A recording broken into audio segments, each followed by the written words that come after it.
CNN standing behind Jim Acosta after the White House revoked his press pass last night. It came in the wake of his confrontation with the president yesterday. Roll tape.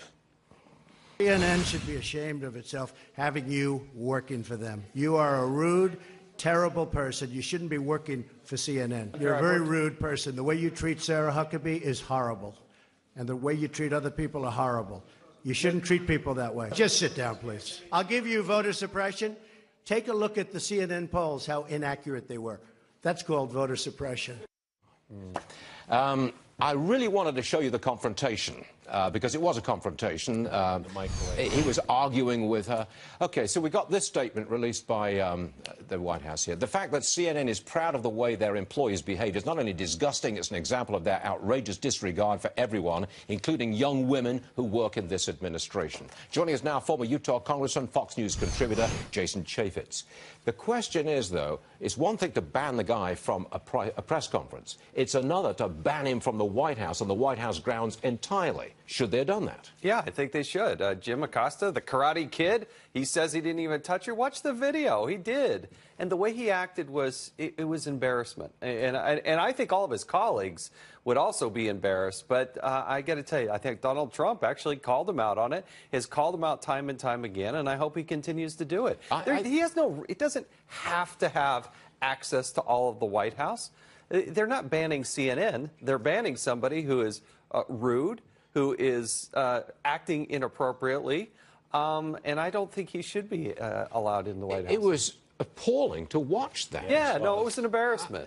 I was just astonished. And then he went later on television and said, well, I didn't touch her. Well, watch the video. He did. Yeah. What's the point? It's not an argument about whether he touched her. It's an argument about what he did at a press conference with the President of the United States. Well, and it's not the first time. You don't debate him. You don't interrupt the man. There's a pattern here. They would never do this to Barack Obama. They would never do this to President Clinton. They would never do this to even George W. Bush, right. I don't think. That's right. It was just a pattern now. That's the problem. That's the point, isn't it? Yeah. Yesterday set the pattern for the next 2 years. Yeah. Not just between the president and the media, but between the president and all those Democrats who will investigate him to death. Yeah, I thought it was interesting, too. They say, well, Mr. President, will you do more of this? We don't see much of you. And he's been standing there for more than an hour. At one point, the president actually said, are you getting bored yet? And he has made himself so accessible.